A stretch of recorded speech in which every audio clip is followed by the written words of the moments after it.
¿Cómo están, chicos? Muy buenas noches.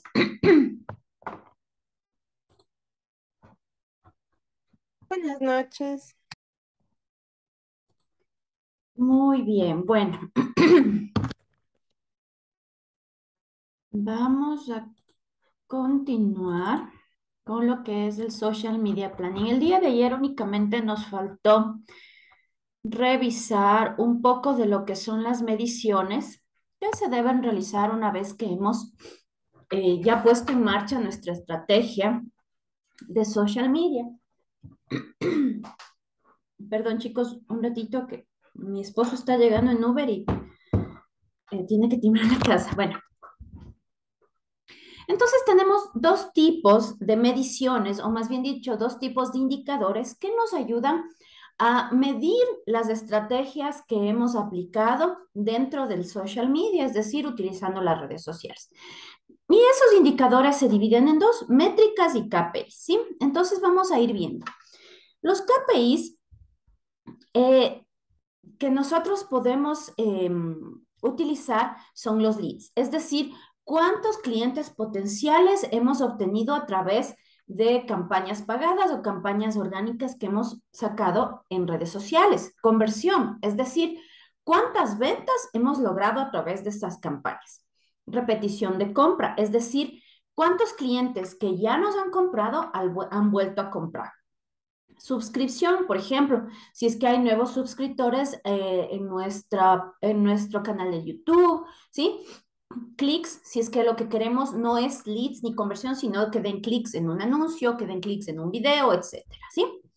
Esos son los KPIs y generalmente pues estos se miden en campañas pagadas, ¿sí? En cambio, las métricas se pueden lograr a través de campañas pagadas u orgánicas. Dentro de estas métricas tenemos los seguidores, ¿sí? Es decir, el número de individuos que nos siguen en nuestras diferentes plataformas de redes sociales, los likes que nos dan también en publicaciones que hacemos, en historias que compartimos, etcétera. El alcance quiere decir cuántas personas han visto nuestra publicación, ¿sí? Igual, esto puede ser pagada u orgánica.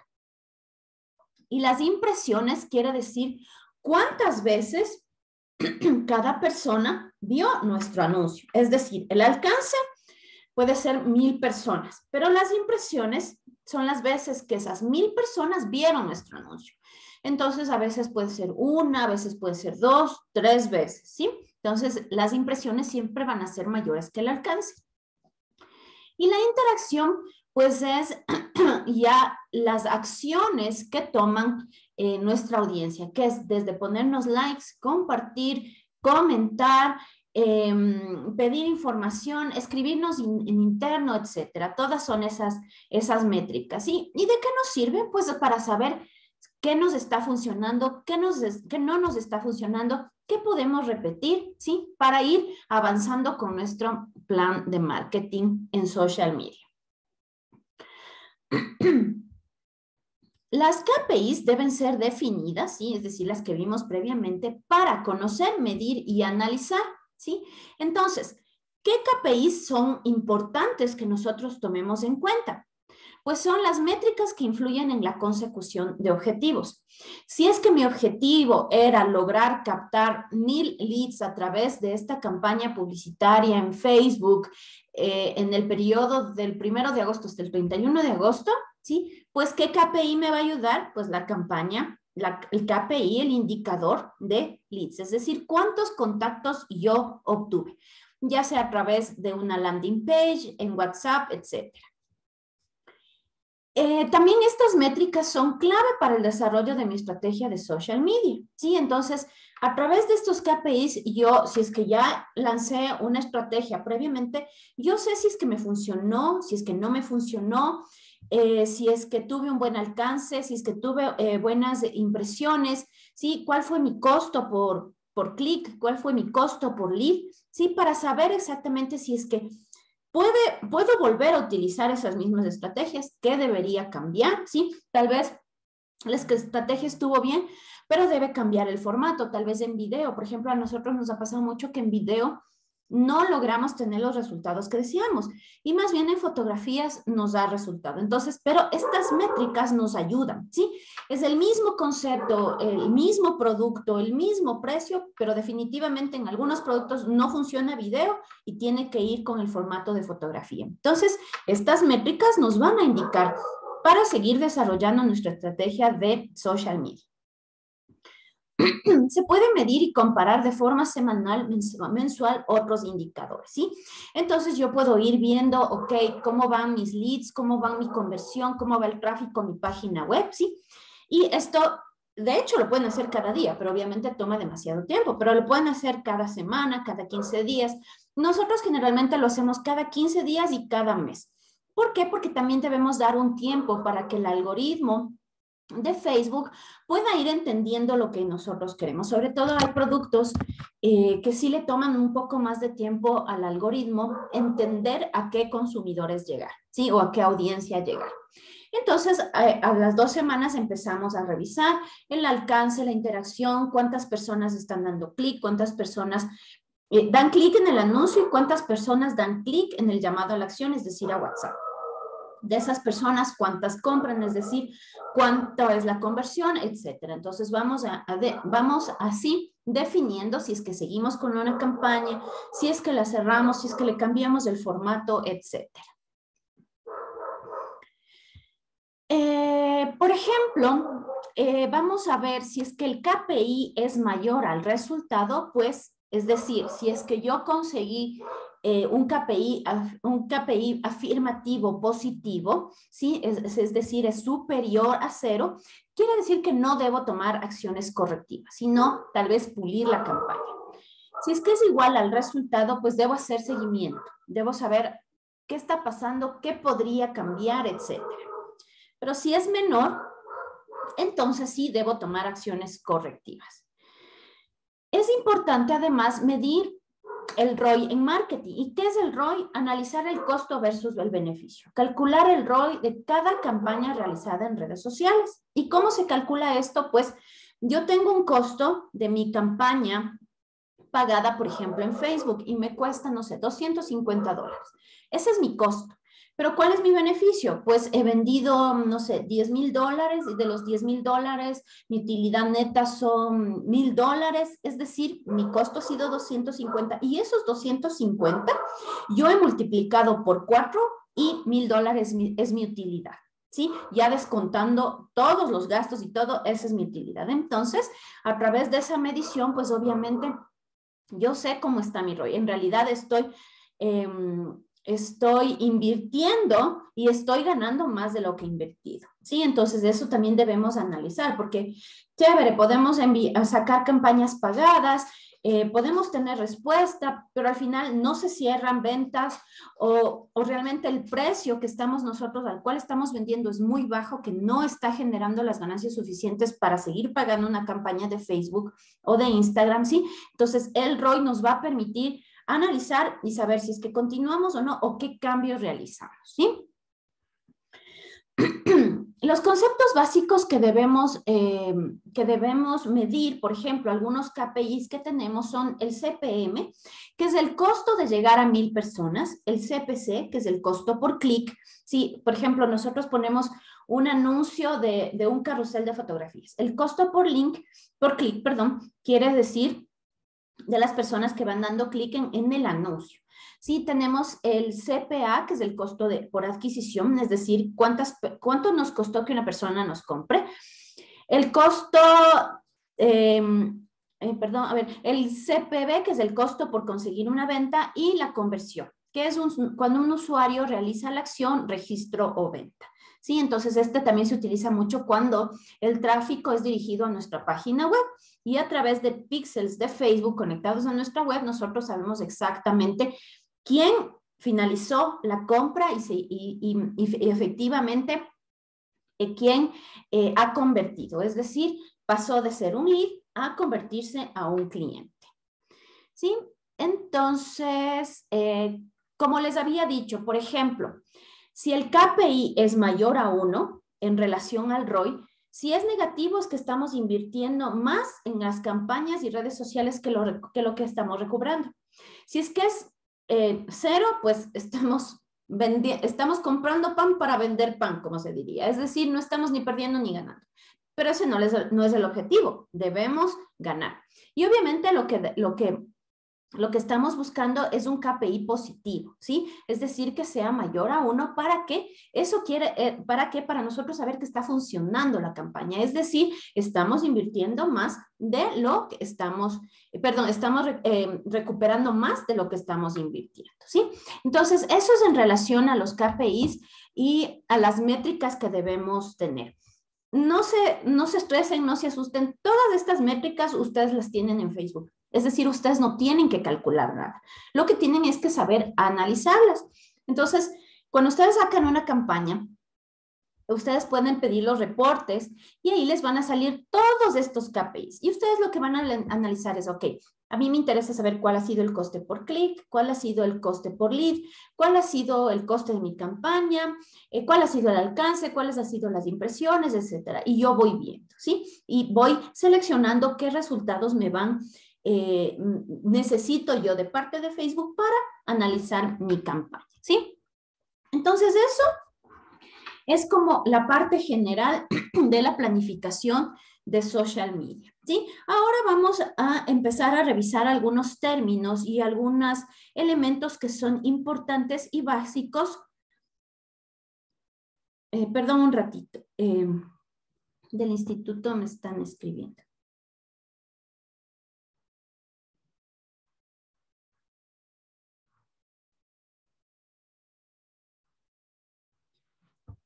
Entonces vamos a analizar algunos elementos y que debemos empezar a conocer, con los cuales debemos estar muy familiarizados para entender qué es lo que queremos lograr con los planes de social media y para entender quiénes están involucrados en nuestras campañas, a quién debemos nosotros tomar en cuenta en nuestras campañas, ¿sí?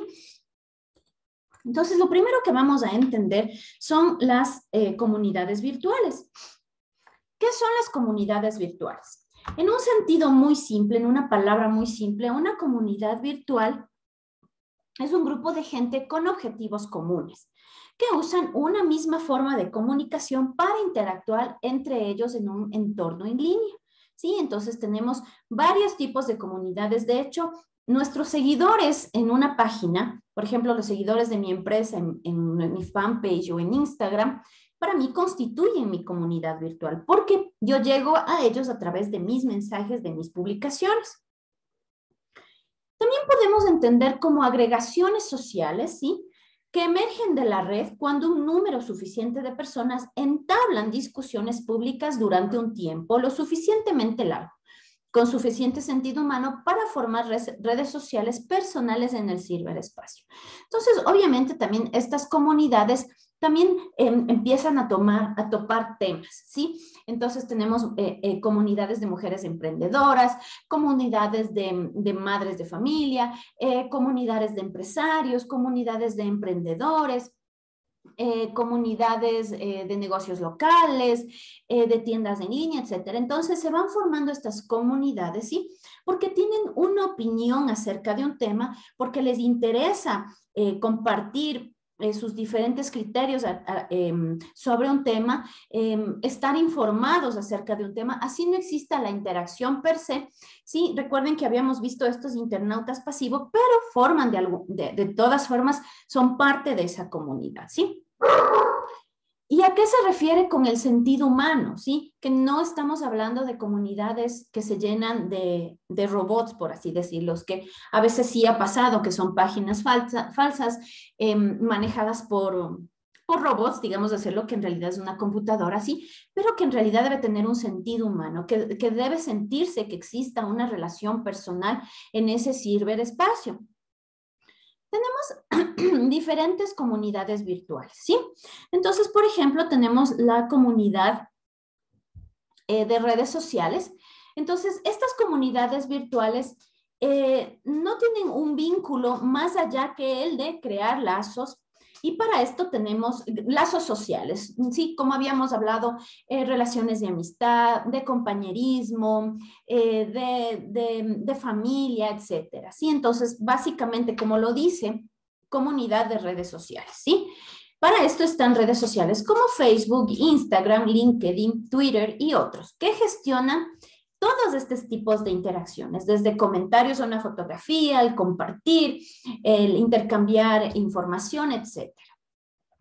Tenemos también comunidades en blogs, ¿sí? Y existen también con la base al concepto, al contenido, perdón, escrito, a través de artículos y blogs que permiten la interacción y la retroalimentación de personas relacionadas con el tema. Algunas de estas plataformas son, por ejemplo, WordPress. Y como les había mencionado, de WordPress también eh, WordPress también nos ayuda a crear páginas web, ¿sí? Es una plataforma bastante amplia que nos ayuda a crear y a modificar contenido en nuestra página web. Entonces, estos blogs, ¿sí? Digamos, yo, por ejemplo, para mi tienda, yo escribo blogs acerca de decoración, de consejos, de cosas así.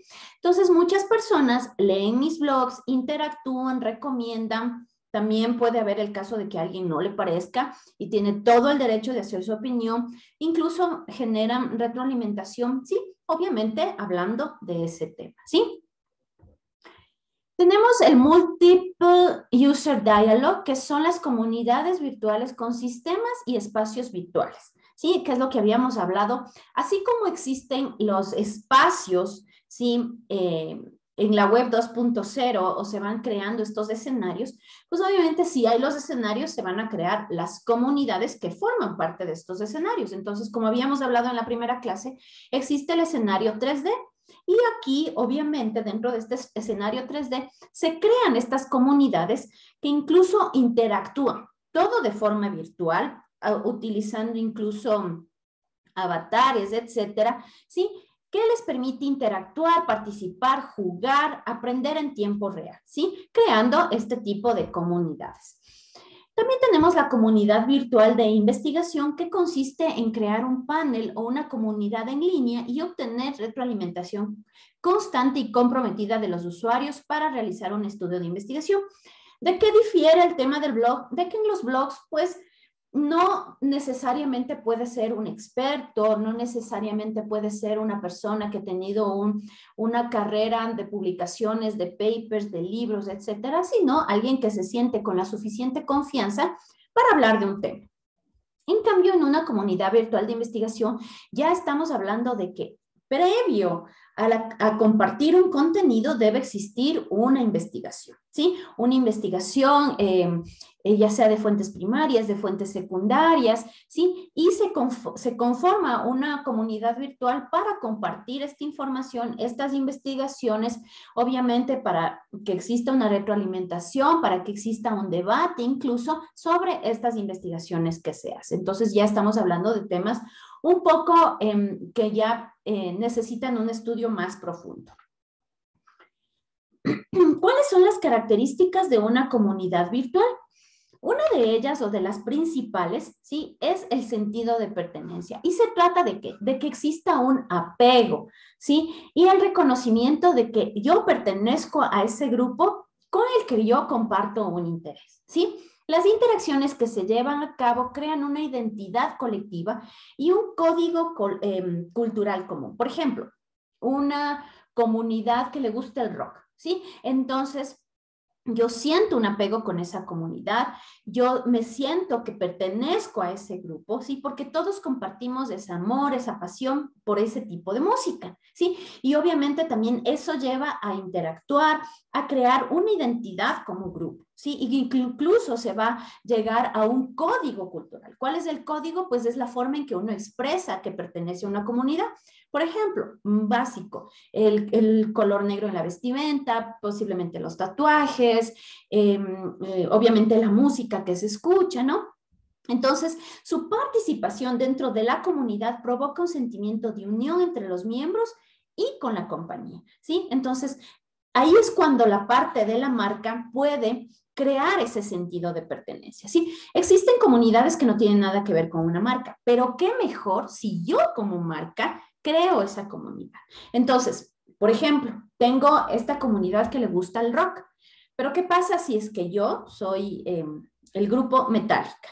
Entonces ya no es solo una comunidad que le gusta el rock, sino que es la comunidad que le gusta este grupo. Entonces Metallica ya lo vemos como una marca.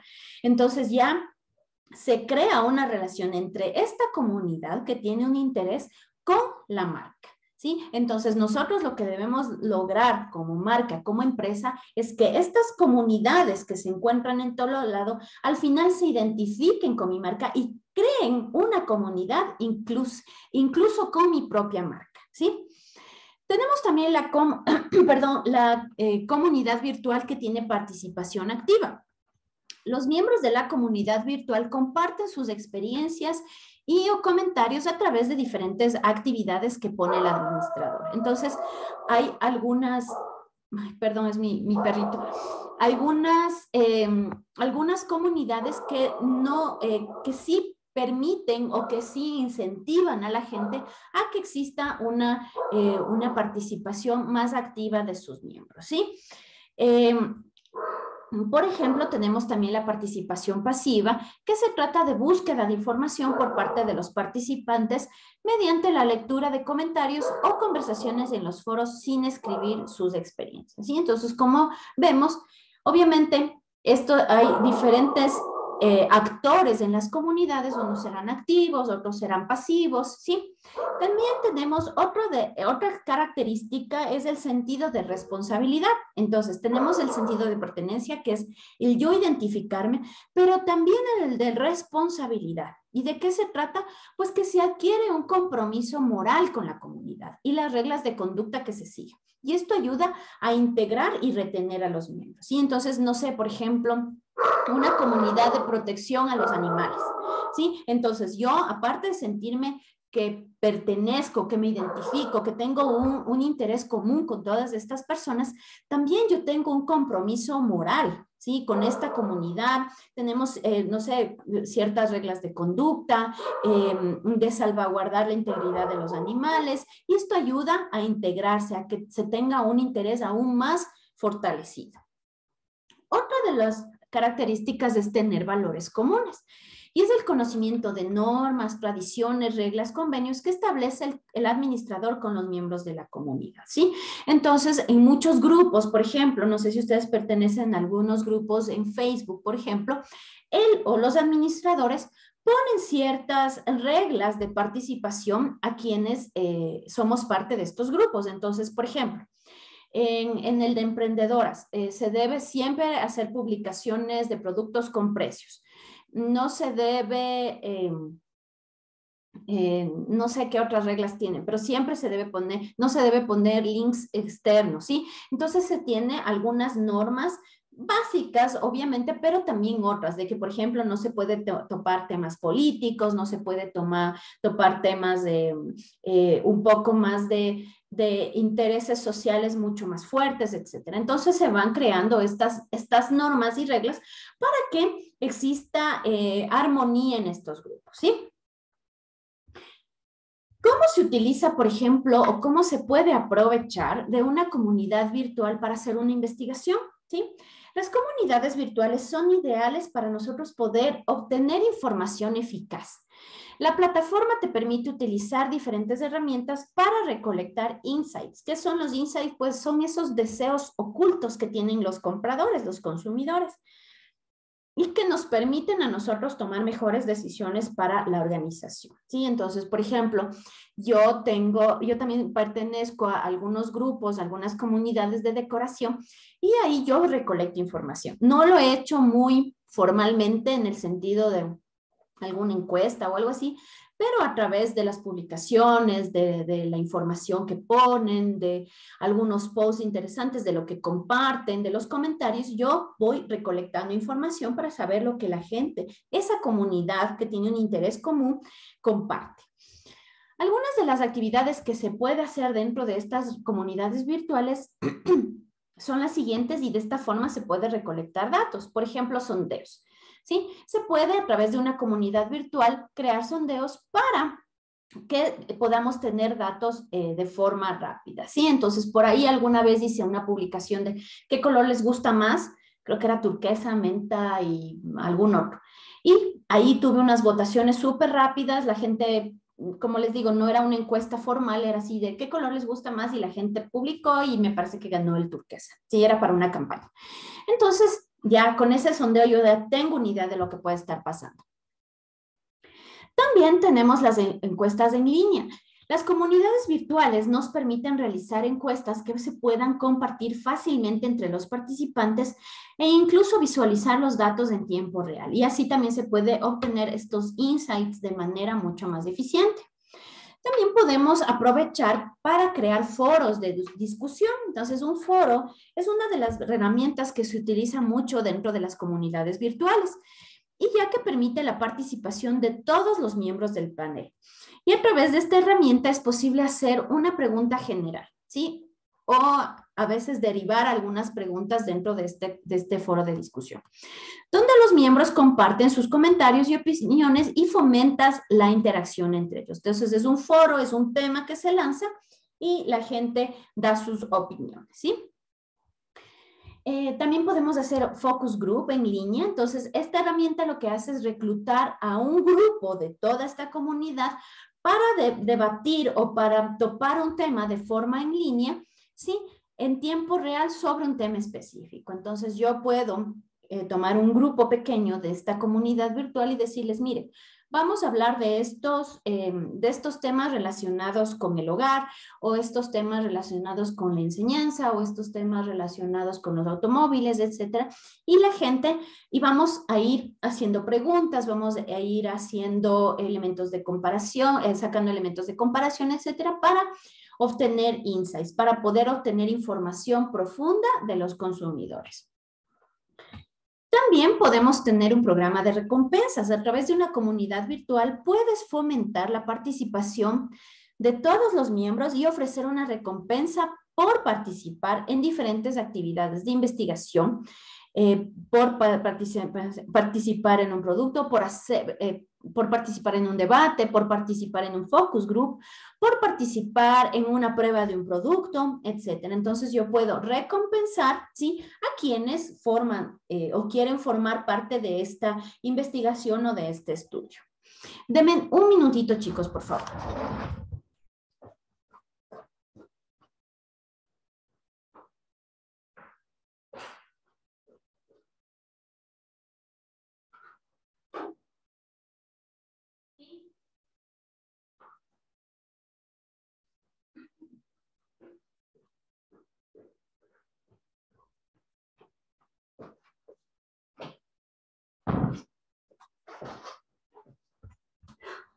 Perdón, debí abrir la puerta.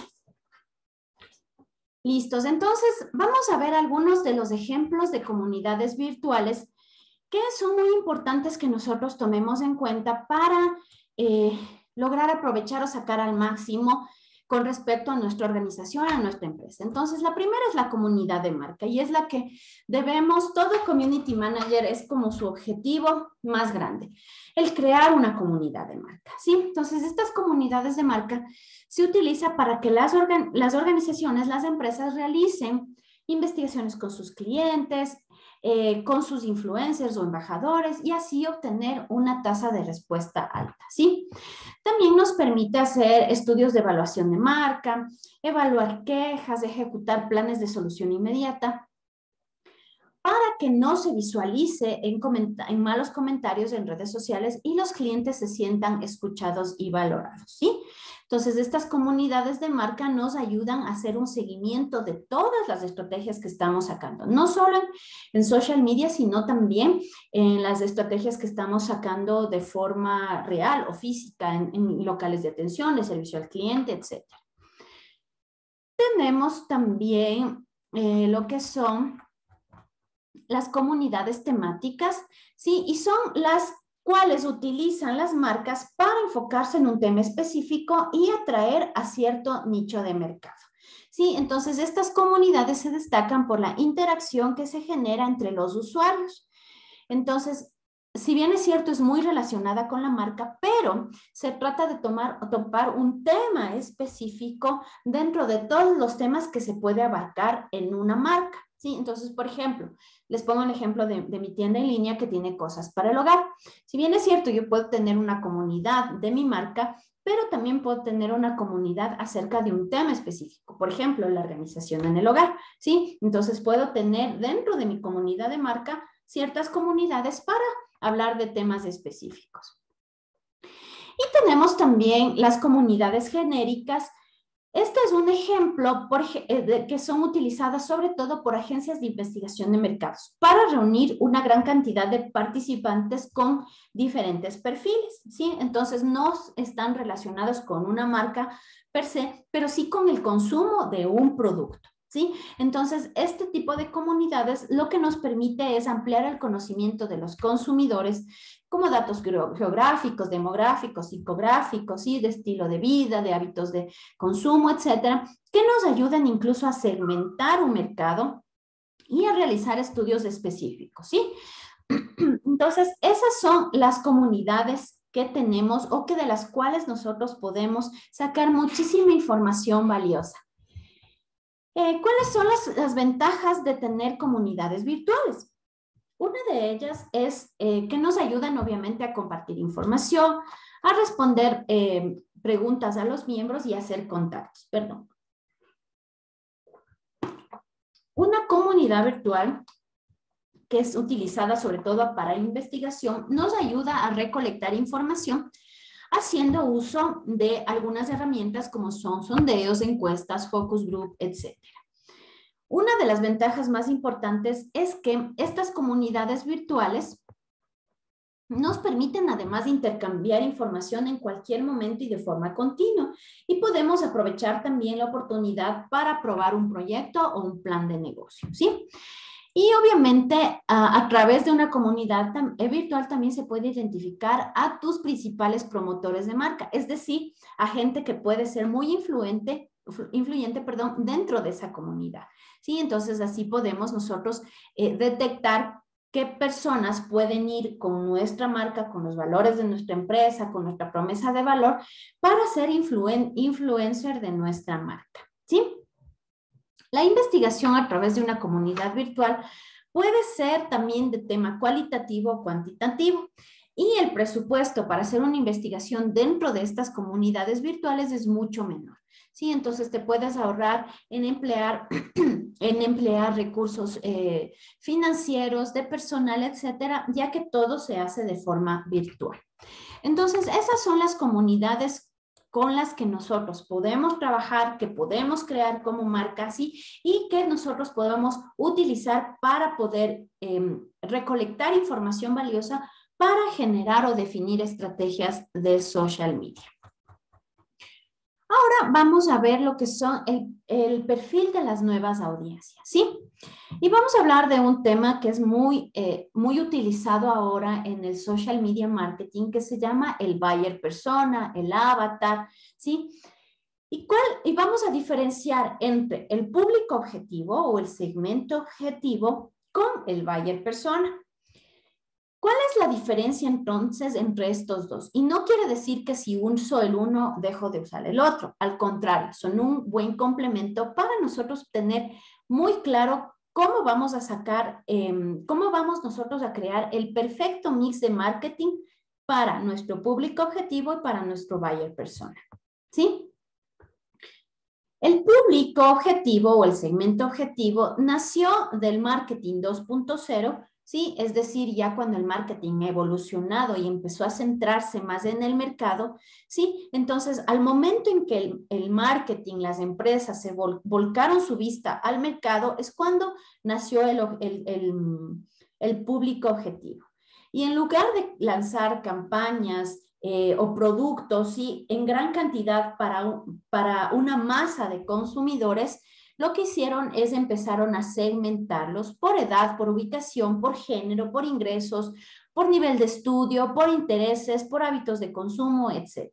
Y incluso también por características psicológicas y de comportamiento. Entonces ya empezamos a todo ese universo que es nuestro mercado, irle diferenciando por segmentos para saber, a este segmento 1 voy a ir con un plan de marketing que tiene este producto, este precio, esta promoción y está en esta plaza. Al segmento 2 voy a ir con otra estrategia de mix de marketing. Y el 3 voy a esperar, todavía no lo voy a atender, lo voy a tener como proyecto para el próximo año, ¿sí? Entonces, ese es el público objetivo. Entonces, como definición, el público objetivo es un segmento de personas con características comunes que la marca elige para orientar sus campañas, sus anuncios, sus esfuerzos de marketing, ¿sí? Hay algunas diferencias entre el público objetivo y el buyer persona, pero la principal es que el público objetivo es una definición más genérica de los consumidores, mientras que el buyer persona crea un personaje con una identidad bien definida. Entonces, como yo lo sé llamar, un buyer persona es como mi cliente ideal que forma parte de ese segmento. ¿Sí? Entonces, por ejemplo, yo tengo, en mi caso, en mi tienda en línea, mis segmentos son mujeres de 30 a 60 años, sí, que viven en las ciudades de Quito, Guayaquil, Cuenca, Loja, Ambato, aunque ya en realidad estamos llegando a más ciudades, pero ese es como mi público objetivo, ¿sí? Y que tienen un interés común de tener su hogar bonito, ¿ok? Ese es como mi público objetivo, mi segmento objetivo. ¿Ya? Pero para crear mi buyer persona, yo tengo que identificar que dentro de ese segmento puedo tener 3 tipos o 2 tipos de buyer persona. Entonces tengo un buyer persona que es una mujer que no es casada, que no tiene hijos, que tiene un nivel de ingresos alto, que le gusta tener su casa muy organizada, nítida, con los colores que le encantan, se siente muy orgullosa de su hogar, etc. Mientras que tengo otro buyer persona que es madre de familia, que trabaja, que tiene un buen nivel de ingresos y que su preocupación principal es obviamente que sus hijos estén bien y que su casa esté linda, organizada, pero su principal objetivo es que sus hijos estén cómodos en su hogar. ¿Sí?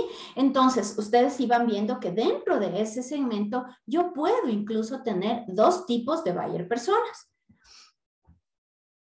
Entonces, a estas personas, a este buyer persona, a esta persona que yo me le imagino cada vez que estoy creando un producto, no un producto, sino estoy diseñando una campaña, estoy identificando nuevos productos, estoy sacando promociones, etcétera, ¿sí? Yo me le imagino y yo tengo que darle un perfil completo a esta persona, ¿sí? Tengo que darle un perfil profesional, tengo que darle una vida personal y hobbies, si es que es casado, qué hace en el tiempo libre, si le gusta salir, si le gusta quedarse en casa, si le gusta invitar amigos, si le gusta, no sé, salir de viaje, etcétera. ¿Qué objetivos en su vida tiene? Si quiere, qué objetivos personales tiene en su carrera, etcétera. ¿Qué problemas tiene? ¿Sí? Tiene problemas, no sé, con sus vecinos, tiene problemas, no sé, sufre de ansiedad, tiene problemas de depresión. Ir un poco más allá, ¿sí? Imaginármela, pero realmente de pies a cabeza saber exactamente cómo es mi buyer persona, porque esto me va a ayudar a entender, porque muchas personas se van a identificar con esta persona, ¿sí? Entonces, las diferencias básicas entre un público objetivo y un buyer persona es que mi público objetivo es una definición amplia. Mujeres de tal edad a tal edad que viven dentro de estas zonas y que tienen este interés en común, ¿ya? Mientras que mi buyer persona ya voy definiendo específicamente quién es, dónde trabaja, qué edad tiene, cuál es incluso su nivel de ingresos, etc. En el público objetivo no se habla de hábitos, mientras que en el buyer persona sí, yo detallo cuál es su trabajo, cuáles son sus hobbies, cuáles son sus hábitos. En el público objetivo yo no me refiero a alguien específico, en el buyer persona sí, yo le pongo un nombre. Esta persona tiene un nombre, es una persona, un personaje individual. En el público objetivo son personas que pueden querer mi producto. En el buyer persona es mi cliente ideal, es mi consumidor ideal. Entonces, por eso es que como es mi consumidor ideal, yo sé exactamente, yo lo idealizo y sé exactamente qué forma tiene, qué hábitos tiene, qué perfil tiene, ¿sí? Entonces, vamos a ver, y como les había dicho en un inicio, las buyer persona no vinieron a reemplazar al público objetivo, sino que se utilizan estas dos herramientas juntas en el marketing. Entonces, yo tengo mi grupo, mi segmento objetivo, pero más de eso tengo mi buyer persona que me ayuda a ir más allá, a crear copies que van a calar mucho más en las personas a las que me estoy dirigiendo. ¿Qué tipos de personas tenemos? Tenemos el buyer persona, ¿sí? Que es el ejemplo más común dentro de este universo de personas en las redes sociales, en el social media.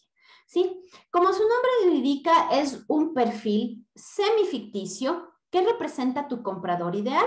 Es decir, el comportamiento que tiene, las demandas que tiene, los retos, los objetivos de este consumidor con respecto a nuestra empresa.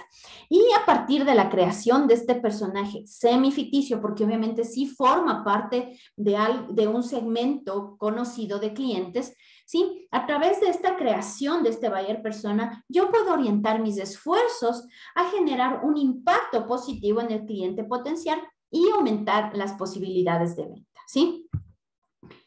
Así sea para comprender las preferencias con respecto a métodos de pago, dónde compra, cuándo compra, o para identificar qué tipo de problemas pueden solucionar mi producto, ¿sí?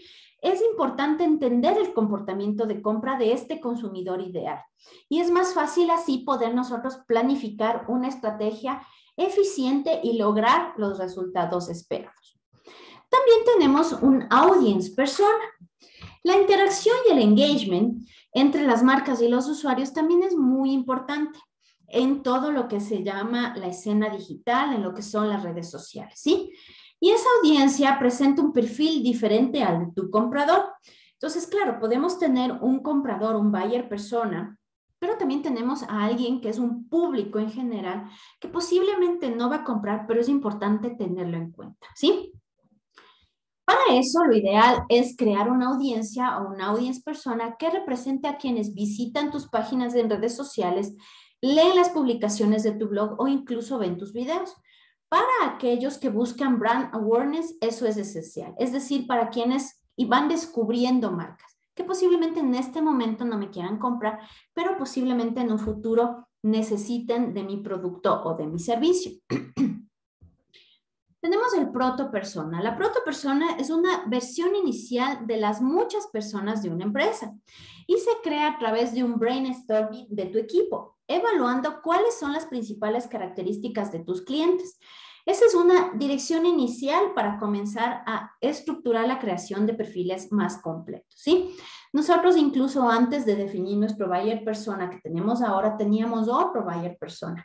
Pero ahora que ya lo tenemos más claro, realmente este buyer persona inicial en realidad era un proto persona porque nació de una lluvia de ideas que hicimos con mi socia para saber a quién nos vamos a dirigir y de qué forma nos vamos a dirigir a estas personas, ¿sí? Luego tenemos un brand persona. Esta persona no solo tiene que ser nuestro consumidor o audiencia, puede ser también nuestra propia empresa. La idea es humanizar la marca, creando un perfil que represente los valores y la misión de la empresa y así traducir estos consejos en mensajes más efectivos.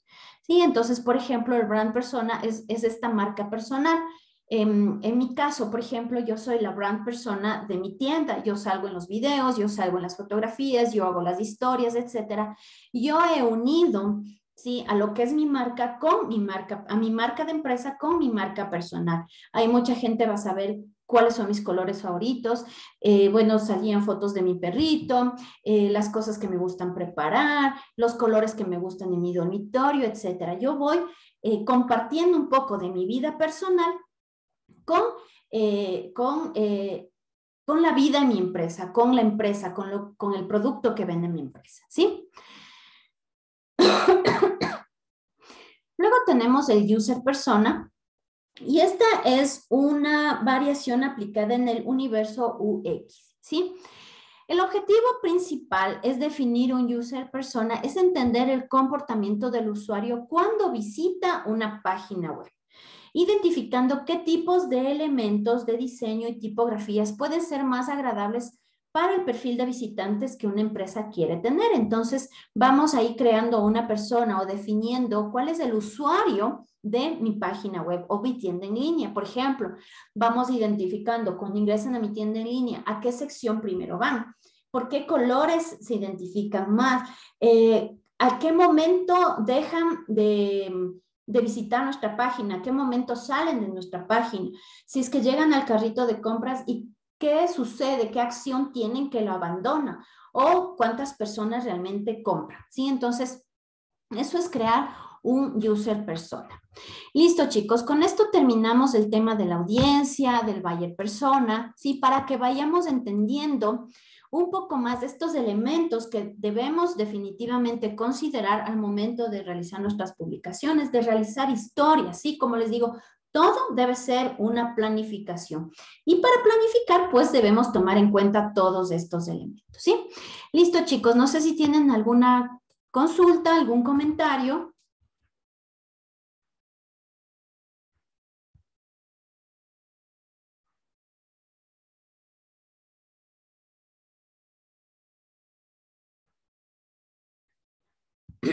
Listo, chicos. Bueno, entendería que no tienen ninguna consulta. Entonces, yo había consultado si es que efectivamente tenemos la clase el viernes, que es feriado, y me supieron decir que sí. Así es que el día viernes, sí, el día viernes nos estamos viendo a las 7 de la noche. Sí, entonces a las 7 de la noche tenemos nuestra siguiente sesión en línea. Así es que bueno, que tengan una linda noche y hasta el viernes.